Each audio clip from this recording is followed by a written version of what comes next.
How to grow as a coder. For example आपने HTML CSS अपने course में कर ली है, आप बैचलर्स कर रहे हो, मास्टर्स कर रहे हो, आपने HTML CSS कर लिया, आपको आता कुछ भी नहीं है, बट आप ऑन पेपर आपको पता है कि ये क्या चीज़ें होती है, और अब आपने ग्रो करना है अपनी फील्ड में, तो आप क्या करोगे? बहुत ही आसान स्टेप्स हैं. पहला स्टेप ये है कि आपने एक लैंग्वेज पकड़नी है.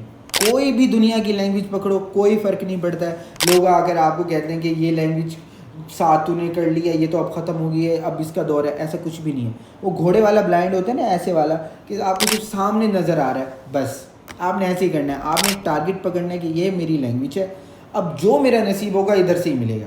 आपने लैंग्वेज कर ली, आपने यूज़र केसेस करना स्टार्ट कर दिया, आपने गिटहब पे प्रोफाइल बना ली. अब आप नए नए प्रोजेक्ट्स कर रहे हो, फ्री कर रहे हो, कोई मसला नहीं है. आप प्रोजेक्ट्स कर रहे हो, आप लोगों की मदद कर रहे हो गिटहब पे. एक वक्त ऐसा आएगा कि फॉर एग्जांपल अगर मैं आपको कहूँ ना कि साद आप ये फील्ड लगा दो, या साद आप ये बटन लगा दो, आप लगा लोगे. यानी आप में कॉन्फिडेंस होगा कि यार मैं ये लगा लूँगा, चाहे नो मैटर वट कितना टाइम लगता है, 1 दिन लगता है, 2 दिन लगता है, शुरू में ऐसा होता है. लेकिन आपका ये लर्निंग फेज़ ख़त्म हो गया, आपका एक स्टेप कंप्लीट हो गया. अब आपने ढूंढनी है जॉब. जॉब कैसे मिलेगी?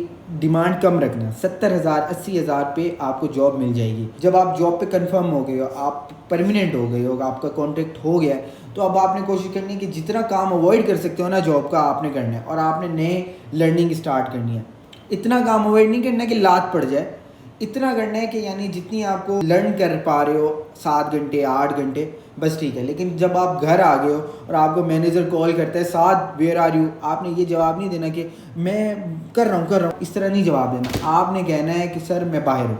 वो कहे ना आप वापस कब आओगे, आपने कहना है मैं आज वापस नहीं आऊँगा, आज मैं बाहर ही सोऊंगा, बस. उसके बाद आपने अपनी लर्निंग स्टार्ट करनी. फॉर एग्जांपल अगर आपने वेब डेव कर लिया है, तो अब आपने डेवऑप्स की तरफ जाना है. और इस तरह एक वक्त ऐसा आएगा कि आप अपनी फील्ड में इतना ग्रो कर जाओगे कि जो मैनेजर्स हैं ना, और जो आपको 70-80 हज़ार पे रखा हुआ है जिन्होंने, वो आपको 8 लाख भी देने को तैयार होंगे.